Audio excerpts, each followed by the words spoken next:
Seatbelts, everybody. I don't know what you've been witnessing, but this is going to be a good one. This is going to be a good one.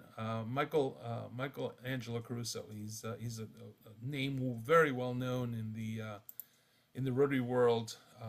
I got to know Michael several years back when I was district governor. Boy, this goes back 6, 7 years now. It's unbelievable for me to say that, but Michael was one of the great presenters at the district training assembly that I organized back in 2004, I guess. And what a pleasure it was to have him with us. And I think that he made a really, really great impression on District 6990, as he's made a great impression on many districts in the Rotary world. Michael's an accomplished presenter. He's a trainer. He's just a all around type guy. He's a writer. He's just all over the place. But it is indeed my pleasure, and it's really an honor for me to have him have accepted the invitation to present tonight. Michael is a past district governor from District 6380 up in Michigan, cold country for us, and he is a member of the Rotary Club of Troy, Michigan, a longtime member there, and as I said, a past district governor, and become a really great influence in the Rotary world, and he's very accomplished in many, many areas. So without spending too much more time rubbing his back and making him feel real comfortable, I present to you Michael Angelo Caruso, who's going to speak to you on, Michael, what are you speaking on? We're going to talk about best practices for mentoring everybody so that Great. we can have what's called in the business world leadership succession. That's what I remember the homework assignment being, Joe. Yeah. The stage is yours, Michael. Thank you very much, sir. And Joe Roth, ladies and gentlemen, a terrific Rotarian. It was such a pleasure to work with him for his assembly back in the day. I met many, many new friends in Florida. And that is indeed the gift of Rotary. We can meet friends all over the world and help people. And that's really what mentoring is at its core. I have a bunch of stuff for you today that I think you'll find very useful, content that you can put into place right away. Some will have to be baked in the oven for a little bit, but it's the easy bake oven. If you remember that from your childhood, it's not a difficult cook. And if you are not in the mood to follow through on the suggestions that I have for you this evening, you can pass these suggestions on to others. We mentioned earlier that we're recording this call and we'll be sharing it. I'll personally be sharing bits of it on 2 Facebook groups. One is the Zone 28 and 29 Facebook group, but perhaps more importantly to you people down south, I'll be sharing it in a group called Get the Word Out Now. And this is a special Rotary group. Anybody can join, actually. We have people from other service organizations like the Optimists and so on. But this Facebook group is dedicated to helping improve marketing campaigns. And we do deep dives into being more efficient and effective with those campaigns. So it's not a dump and run kind of a group like most Rotary Facebook groups are. Get the word out now. Join it. It'll be the best and most nutritious Rotary content you've received in a while, I promise. We're talking today about mentoring, not only in the Rotary world, but of course it could happen in anywhere. And my early observations about mentoring had nothing to do with Rotary. So it's been interesting exercise for me to marry my previous experience with mentoring, some of which Joe doesn't even know about, and dress it in Rotary clothes so that we can help Rotarians on the call today figure this out. If we were going to talk about mentoring as a private sector type of a thing, totally unrelated to service and Rotary, we'd have to go back to the origins of the word. Mentoring comes from Greek mythology, everybody. Over 3,000 years ago, a gentleman by the name of Odysseus trusted the care of his son, Telemachus, to a guy named Mentor when Telemachus went off into the Trojan War. And that's the origin of the word mentor. The word has a lot of meaning today. I always tell my audiences that every word in the English language, and by the way, there are 500,000 of them, every word has a denotation and a connotation. The denotation is the dictionary definition. So dictionary, denotation, that's how you remember the 2 Ds. And every word has a connotation as well, sometimes several. And the connotation of the word mentoring is pretty heavy, you know. You could think of synonyms to mentor like coach, teacher, professor. But the fact is, a lot of the mentoring connotation lands in that academic arena, a formal kind of education or teaching. Think of words like didactic and pedagogical or pedagogic. You know, that mentoring is specifically set up to teach something to somebody. Now, that's not a bad thing, except we live in a very informal society. So when you're using the formal application of mentoring, it sounds to me, to my ears, and I think to a lot of younger people's ears, it sounds stiff and overplayed and overwrought and maybe even overthought. And in today's call, what I want to encourage you to do is try to think of ways that you can informalize the concept of mentoring and make it more of an everyday thing instead of a program, like a mentoring program that has a start date and a finish date. Because when you can do something all the time, you're going to get a lot more ROI for it, all things being equal. Hands up or thumbs up if you agree with me. You know how to do the thumbs up down below in the system tray, the reactions. Yeah, give me a thumbs up when you like something that you hear. And by the way, there is no thumbs down in the system tray. You will not be disagreeing with me tonight. So a quick little explanation. A minute ago, I had to duck out. I'm in a very swanky hotel thanks to a client that put me up in a place called the Avalon. And we're in an area, a development called the Avalon in suburban Atlanta. Some of you may know about it. Thumbs up if you do. It's lovely here. And I'm in a room I'm probably not supposed to be in. And someone has already come in to ask if it was okay for them to empty the trash. And I said to them, I'm on a very high-powered call right now.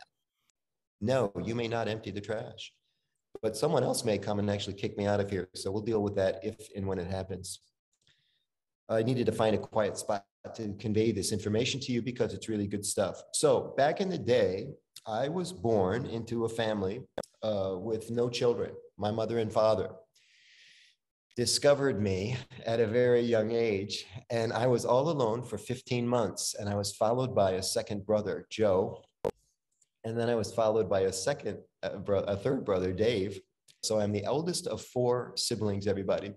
Growing up in a family where I'm looking after 3 younger brothers, and I became a reluctant, in some cases, mentor for them. And you'll have to ask them if I did a good job, but that was my first experience with mentoring, was thank you, Joe, looking after my brothers. And it was a pleasure most of the time to do so, although it's, you know, when you have the responsibility of looking after your siblings, there can be issues. And as I got older, I married. I'm still not married. I'm going to get married next year, ladies and gentlemen. And because I've been a bachelor my whole life, the kids have been out of the picture. So I felt a couple decades ago that I wanted to do something to look after a young person.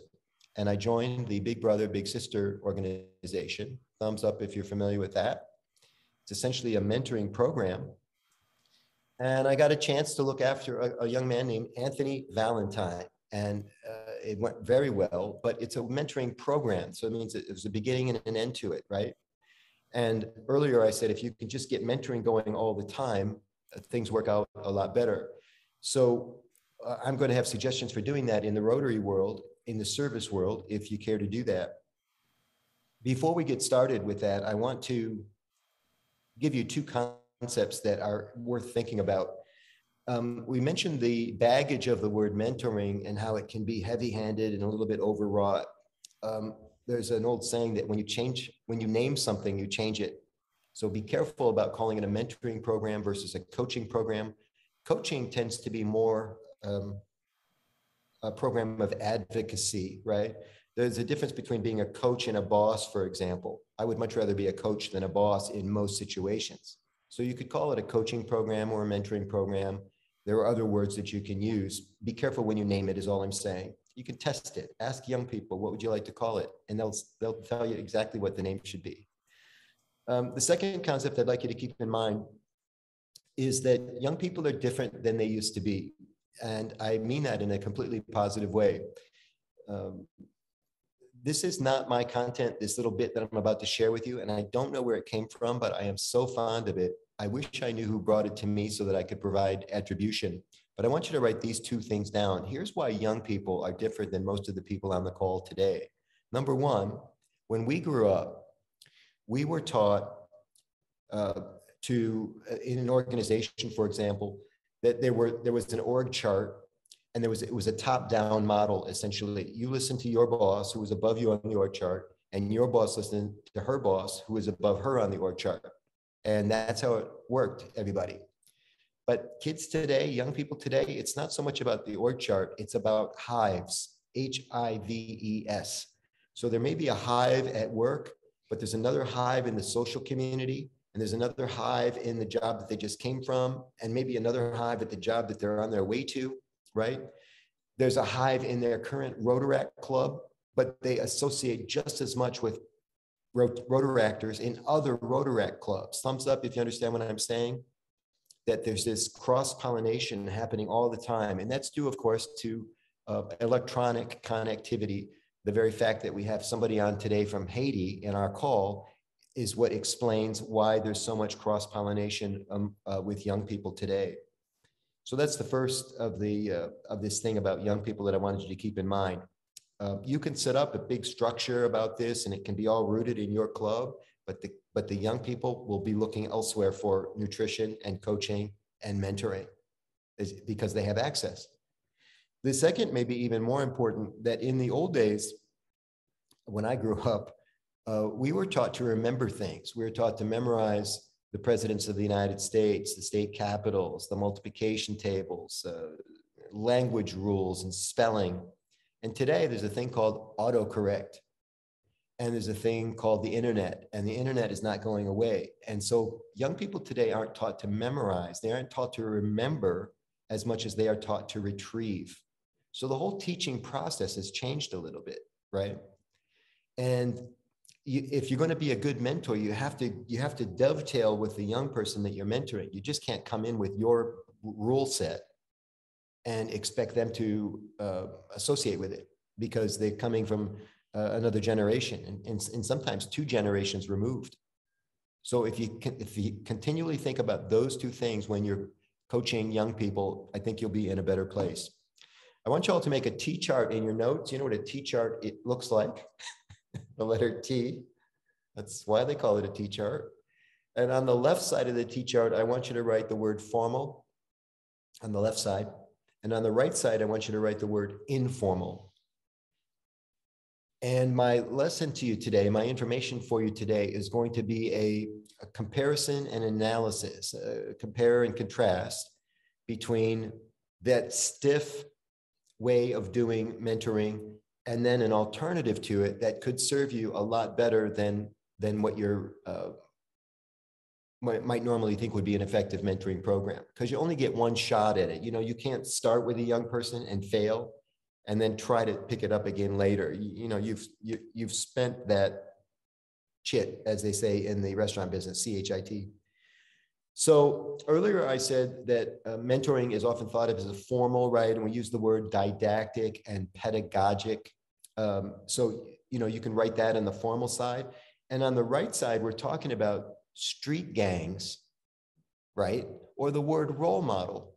Role model is not stiff, it's very casual. Role model doesn't say I'm teaching you anything, but if I'm your role model, I'm teaching you a lot. Thumbs up if you're with me on this. So it's a shift, right? I'm not in an official capacity as a mentor. I'm in an unofficial capacity as a role model. And I can serve you maybe even better than I could if you thought of me as something else. I got a very kind message the other day from one of our Rotaractors in the Wayne State University Rotaract Club in Wayne State, Michigan. Wayne State University is in Detroit, Michigan.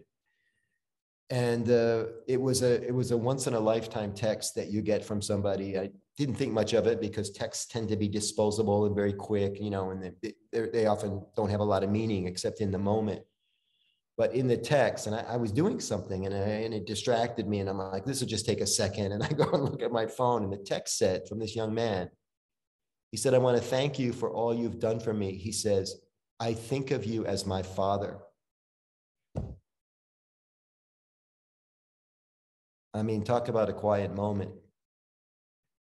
And I had spent a lot of time with this young man. I met him first in a RYLA program, Rotary Youth Leadership Awards. It was a weekend that we did for District 6400.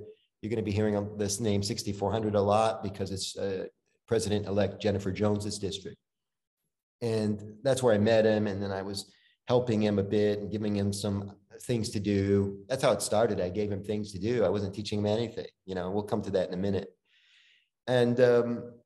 And over this period of time, because it wasn't a program that began and ended, it was just a friendship that continued on and on. Remember, I told you about the value of no in and out dates. It's just continual. Because it never ended, I accumulated all this goodwill and all this quality time with this guy. And one time somebody told me that's the definition of a quality marriage or a quality relationship with your father, with your son or daughter. And again, I don't have any children, but this is what I'm reading everywhere. It's about the quantity and the quality of the time, and you have to have both. So I was logging all kinds of time with him. And there were many sessions and moments that I had with him. I'd just roll my eyes and like, you know, this kid's never going to amount to anything. I still may be right about that. But the point is that it's not for me to judge. It's for me to help him as I can and do him, you know, a good deed and help him along the best I can. So whether you're in a street gang or you're in a role model for somebody, you are mentoring. And I'm going to make a case that that is, in some cases, even more influential and more impactful than a formal mentoring program. Think about another organization that's been around for more than 100 years that is struggling right now for, in some ways, for membership and relevancy and participation. And of course, I'm talking about church, traditional church, where a bunch of people who feel the same way feel the need to go to a certain building on a special day of the week at a certain time so that they can all be together to do the same things in the room, chant, sing, kneel, whatever they do in the church. And it's very organized and very structured. You're with me? And the traditional church is struggling now because we live in a very informal society. Well, they're struggling. And the different churches, the different religions are struggling for different reasons, but they're not having an easy time of it because we live in an informal society and religion, strictly based, is a formal type of a process. So I think that when we can dovetail with this, you remember when Casual Friday was first invented, thumbs up, the term Casual Friday, when that first came out, and now it's casual every day, man. You know, so language is more casual. I'm just saying standards have been slipping, right, along the way. It's like something bad might be happening outside. I think that when we can dovetail with this informal way that we live today, that the mentoring program, the coaching program can be more successful. Think about classroom settings. And we've been thinking about that because of COVID and how strict, you know, and when you're in class, you know, you're supposed to behave a certain way. You talk when you're spoken to, you raise your hand in order to be called on. Very strict, very formal. And then they started doing COVID classrooms, and people were on Zoom from home, and it was a much different thing. And we don't know yet all of the positive things. We're hearing some of the positive things and some of the negative things, but I'm going to hold on to the idea that these kids that are growing up in a COVID classroom for 2 years now in some cases, picked up on some new ways to learn and an informal way to approach academia. On the left side of the T chart, the word control, which is essentially what a teacher does in a classroom, right? They can't have martial law. They can't have mayhem. So the teacher's in charge, and the teacher, again, tells you when to talk, when to get out a book, when to move to there's a bell that rings, very Pavlovian. In high school, a bell rings, I guess, to send you to the next class, right? And even at district, the International Assembly, where they train the district governors, it's not a classroom setting per se, it's called facilitated learning, where the facilitator stands in the front of the room and asks the group questions and has them discuss. Now, that's not formal teaching, so it's a less formal version of teaching, right? But I think that I think that there's something to be said for less formal, less organized, less structured. And if you're not going to do the classroom setting, what could it be? Well, it's through your cell phone. You know, it's conveying a life lesson in a text, or a life moment in a text, like my friend did, my young friend.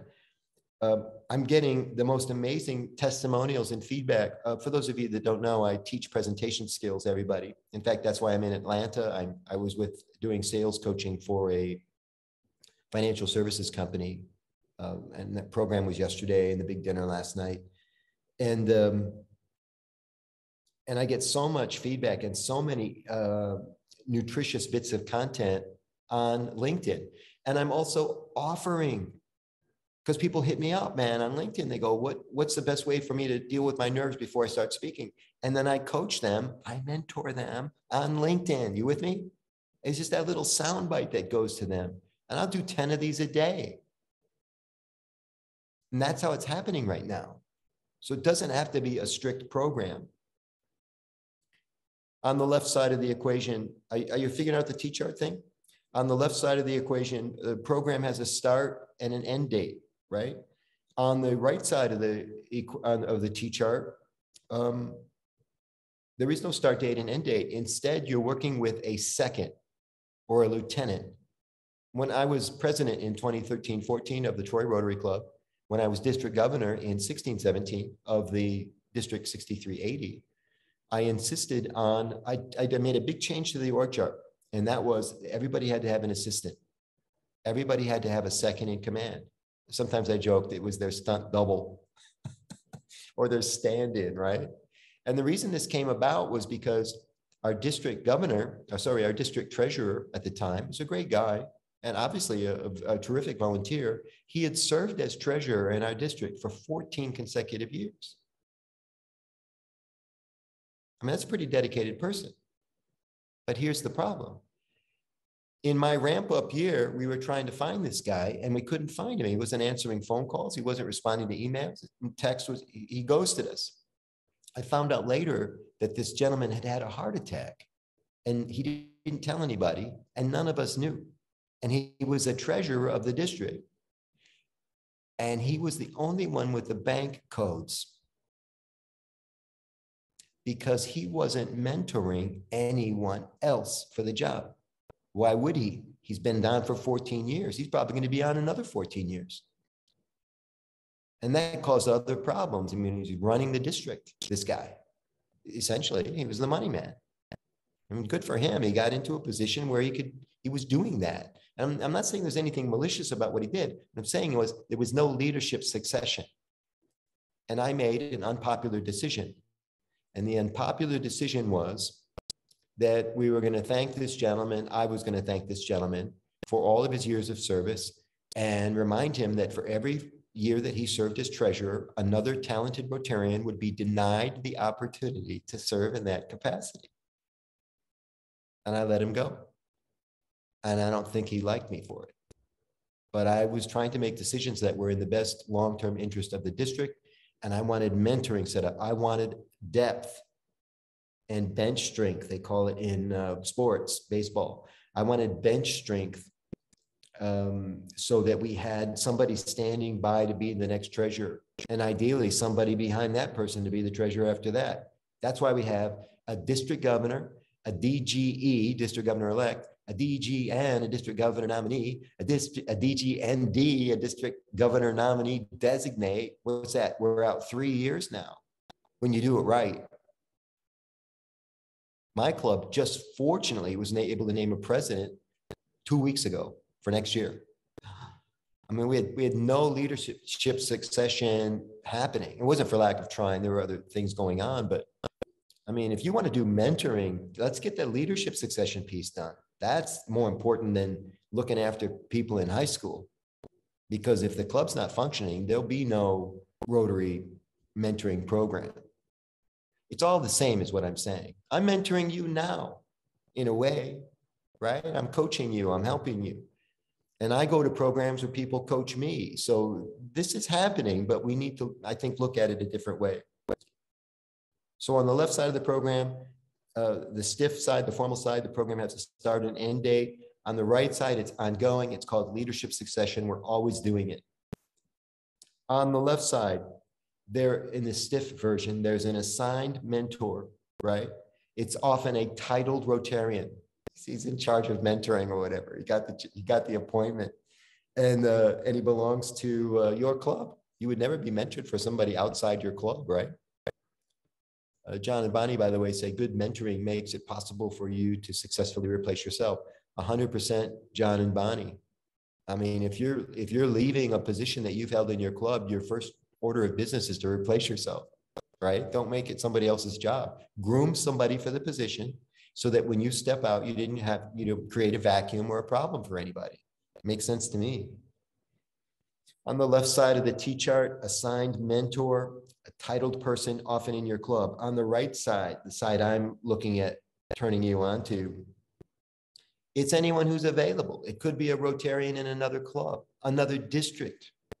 The person doesn't have to have the title of mentor. By the way, I'm currently serving as public image coordinator for Zone 28. If I can help you in that capacity, you let me know.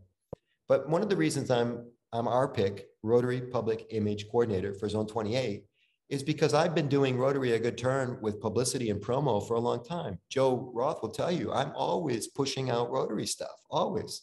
Then they gave me the title. And guess what's going to happen after they take the title from me on June 30th?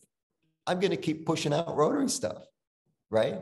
So what I'm telling you is me promoting Rotary wasn't something that had a beginning and an ending date.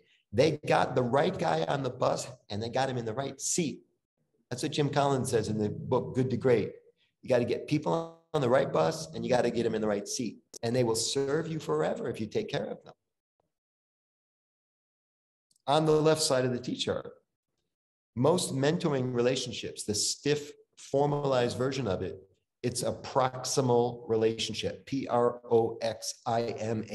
Proximal means I'm in your area, I'm in your face. Back to that thing about I'm in your club. So let's say you're in a club of 30 people and you're going to start a mentoring program and you go, okay, who hands up, who in our club's interested in doing mentoring? And let's say you get lucky and half the club raises their hand. So you have 15 adults now raise their hand. And if you want a one-to-one ratio with the mentees, you're going to need 15 mentees. And then you go about matching, you find 15, and then you go about matching them the best you can, right? Funny story about the matching program. It's when I joined Big Brothers, very sophisticated, very formal thing. They do a police check on the mentors because they can't afford to bring somebody into the program who's going to be a bad apple, right? They need all good, upstanding citizens. And one of the ways to check on that is to do a police check. And then they do an audition or an interview. It's physical back in the day. There was no Zoom. And I go to this office and they're asking me all these questions about my personal habits. How much do you drink? Do you do drugs? They have to ask. They even asked me about my smoking habits. And I didn't smoke. I've never smoked, but they don't know that. And they said, well, do you smoke? And I said, no, I don't. And they said, do you have a preference of, would it be a deal breaker for you if we got a young mentee who smoked cigarettes? Which I thought was an interesting question. And I said, well, I would prefer not having one that smoked, somebody that doesn't smoke. It wouldn't have been a deal breaker for me, but they asked me and I answered the question. Yeah, give me somebody who doesn't smoke. And by the way, they asked the kid the same question. So they were trying to really work hard to match. So they had this kind of, watch my hands, this hand in glove, tongue in groove kind of a relationship. So it wasn't like this all the time with the mentee. This is what the best movies about mentoring are, because they go at each other. There's a lot of drama and friction. That's not how it works in real life. In real life, you want at least some commonality, some common ground. You want a fit. So that's how it would be done in a Rotary club. You would have 15 people matched to 15 people, or honestly, more likely it would be 3 or 5 in a 30-member club, because this is not everybody's thing. And then as we get close to entering the Q&A part of our program tonight, I wanted to tell you a success story that perhaps illustrates, it pulls in all of these components in a nice package, and it's a great success story about the RYLA program in District 6400, which I was proud to be the lead facilitator for almost 15 years. And when I signed on to the program, I'm just out now 1 year, so this is a fairly recent success story. When I first joined the program, I didn't have a name. I didn't know what to call myself. I just ended up calling myself lead facilitator. We had to call me something, right? But it turns out I was a role model, and it turns out I became a mentor for a lot of these people. I already told you the one success story with the gentleman that said I reminded him of his father. But one of the things that happened as a result of the program was when I got in, I noticed that at the time, his name was Harlan Wichelo, great Rotarian. And then there was a sequence of senior, when I say senior, I mean 60 plus years of age, senior Rotarians who were running the program, and they controlled everything. Not control like capital C, small c. They controlled the venue contract, the sound system. They controlled the communication with the clubs. They controlled me. They controlled the mentees when they got there. They controlled the RYLA committee. They were in charge. I believe the official name was RYLA chair or RYLA general chair or something like this. And I did this, we had this working relationship for a few years, and I thought, well, this is pretty cool. It was working great. We had about, 50 people coming to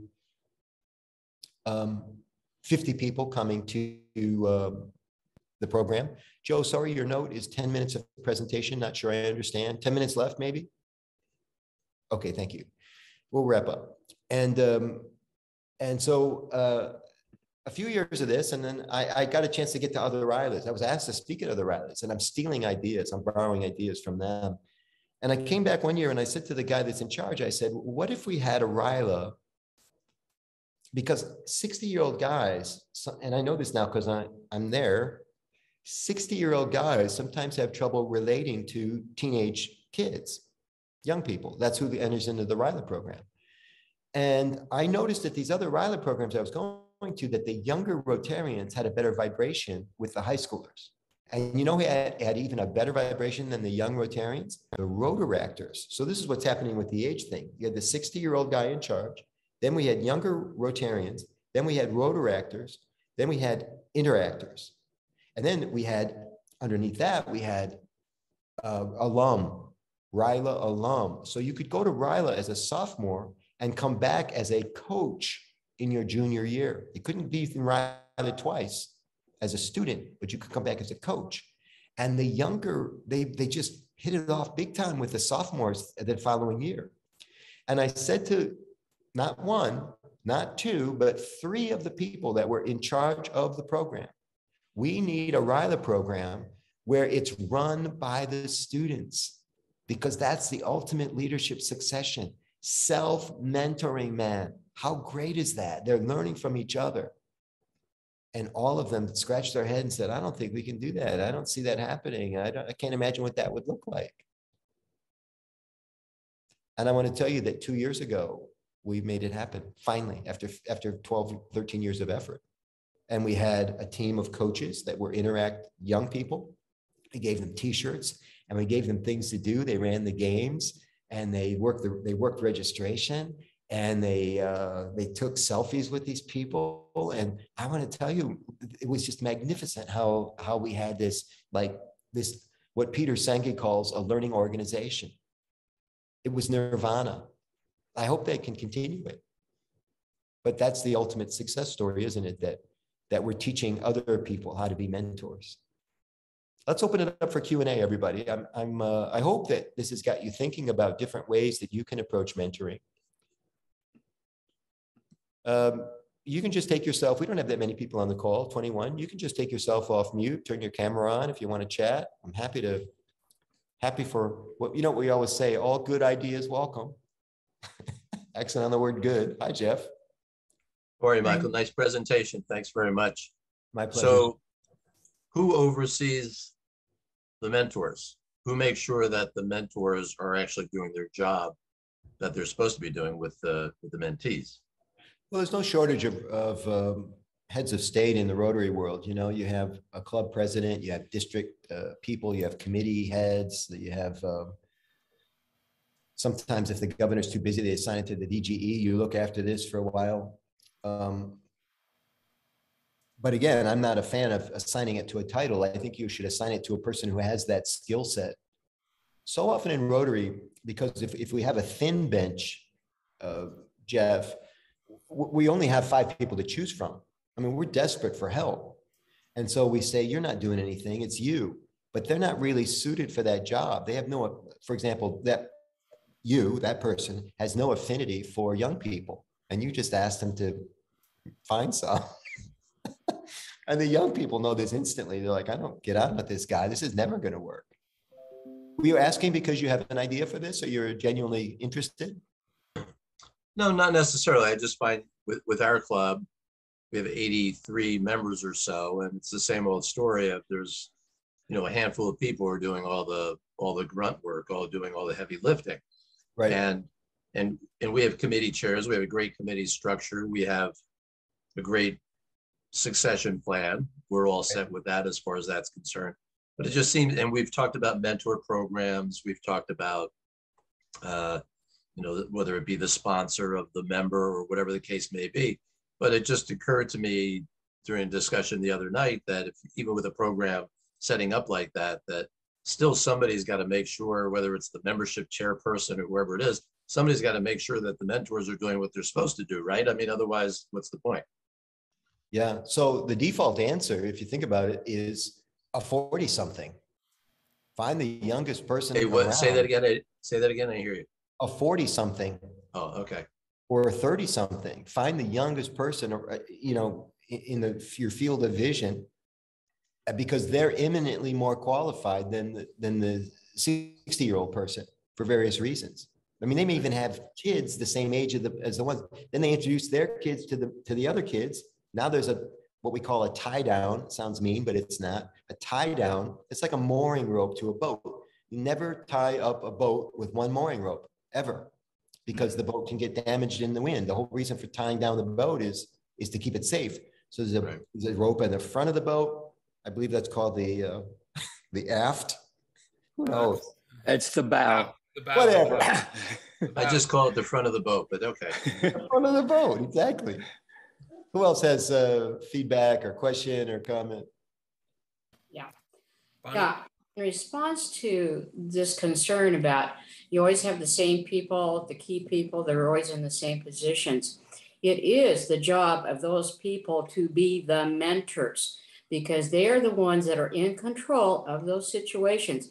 And if you want to, if instead of complaining that it's always the same people doing the same jobs over and over, the people in those jobs need to be the mentors so that they can show others by giving them opportunities to do the parts of the job that they do in a logical progression so that they can let go. I think one of the biggest problems people have that complain about, well, we only have the same people doing it all the time, is they like the control. So if you really want to get out of that boat, start teaching the other people, giving them the job, giving them the opportunities. Let them fail a little bit, but be there to support them. And that's how you get out of that boat. I assume, I see your screen name there. I assume you're the Bonnie of the John and Bonnie. Yeah. Bonnie, you remind me of a few things that are helpful to me when I struggle with this, because I'm with you 100%. There are a lot of people in the Rotary world, in various industries and companies, they practice something called protectionism, which is they have to, they have to be in charge of something. And I don't want to teach anybody else how to do it, because if I teach somebody else, you don't need me for the job. That's called protectionism, and it's evil. And another thing that comes to mind is people give what people have. I agree that titled person should be doing the mentoring, but if they don't have it, they don't have it. You can encourage them. You can say, oh, maybe next year, but they're never going to get it to you because they don't have it in some cases. In which case you have to go to like I said earlier, the untitled Rotarian to do it. There's the third thing I want to introduce to this equation is this concept of leading from behind, which is I don't need a title to do anything I want to do in Rotary. I learned this a few years back. People might be asking me what my title is or wonder why I'm meddling or taking something on. But in the Rotary world, there are so many tentacles and so many opportunities. You can do whatever you want. You don't need a title to do it. Joe and I were talking about that before the call today. It's called leading from behind. It's a very welcome service, and we can teach people to lead from behind. Right. That's essentially what those 30-somethings are going to do. You know, they have to wait a long time to be governor. There's a lot of airplanes waiting to land at Rotary International Airport. And so they wait a long time to get that title position. What are they going to do until then? Well, there's plenty for them to do. And mentoring, and this mentoring thing is one of those things, in my opinion. Let's do 2 more questions. I know Joe's got a schedule here. Anybody else have a comment or something they'd like to share? I can tell you, Michael, I am the RYLA chair over 60. And we used to run the program like that. And then we got input from a new Rotarian to our area that was from the Colorado program that is the largest in the country, I think. Yeah. And in our last RYLA, our junior counselors ran the whole program. And it was— Isn't that the best? Awesome. It was the best. And we've had to postpone for 2 years because of COVID. Yeah. So our next, but we're so excited because it was such an improvement over a bunch of old Rotarians facilitating. It's great. It was great. And a little callback, Sparky, to something we mentioned earlier, that, RYLA is a program that begins and ends. It begins on Thursday night. It ends on Saturday, right? And the problem with that is you want it to continue. You want these kids to continue and some of them do in those hives that we talked about, but Rotary detaches from them. We have no idea if the clubs are in touch with these kids afterward. We always said, you've got to go back to your club and say thank you. And the proper way to do that is to go to the program during the summer when you're not in school and give a program about RYLA. And we love that because that meant they were promoting RYLA and they were getting speaking opportunity, and we were pulling them closer to Rotary, right? But we have no idea what our success rate was on that because there was no formal accountability. Congratulations on getting that autonomous program going. That's amazing. Yes, we're looking forward to our next one. I want to give you a microphone on that into the future and maybe interview you on my podcast and so on. Michael, I have a comment or actually an inquiry to you. So you bring in a new member into a club, and they don't necessarily have to be a 30 or a 40-year-old. They could be a 60-year-old or a 70-year-old or a brand new member of the club. How do we strengthen that member, or how do we put them on a road to strengthening as a Rotarian by mentoring them? What is your opinion? What do you think is the best path to mentoring a brand new member? Yeah, it's an excellent question. We said forever, guys, that you got to get them involved. You got to plug them in somehow. My own club has taken that to the extreme, and we're very aggressive. I think maybe sometimes too aggressive of getting people to sign up for stuff. But you got to give them the steering wheel. The analogy is, when you're carpooling and one person always drives, and, a lot of times you don't even let that other person in the front seat or in the back seat all the time. Get them in the front seat and let them drive once in a while, because once they touch that steering wheel, it's a good feeling to drive your own car. That's why the HOV line never has any traffic. Nobody wants to carpool. They all want their own vehicle. So I think getting people involved, and I also think finding a way to get to other clubs and certainly the Rotary International Convention, because when you start to see how big Rotary is and how you start to truly understand the power of Rotary when you go to Rotary International Convention or the Zone Conference, which until recently it was only for titled people. Now everybody can come. It's a good party, and you get Rotarized in a way that you could never get it from your own club. Because my Rolodex, people say all the time, you're very connected in Rotary. Well, how do you think it happened? I'm out there and I love people, and I'm always knocking on doors, and I'll send people a message on Facebook, Messenger, LinkedIn, voicemail call, FaceTime. And I'll say, I hear good things about you. I just want you to know that I'm paying attention to you and I'm impressed, and let's keep in touch. Let's do something together. And they keep waiting for the other shoe to drop. What are you really calling for? What do you want? I don't want anything, man. I'm just telling you, I like your style. And they go, man, that's so refreshing. Thank you very much. What's your cell number? And that's how it happens. But that's rare in the Rotary world. Thumbs up if you know that's rare. We don't do that enough. Does that answer the question, Joe? It does, and as a follow-up to that, I've always felt that a strong Rotarian or a strong Rotarian gets put in a path because they know what Rotary is, or the Rotary educate, and there's so many elements of Rotary education. I think that that mentoring aspect has to include a good bit of Rotary education. Let them know what we're about. Let them know what the scope of our organization is worldwide. That's what a great mentoring idea. It goes a long way towards, especially with brand new members. Yeah, yeah. I mentioned earlier, I'm putting my cell phone number and email address in chat. Also, join that Get the Word Out Now group on Facebook.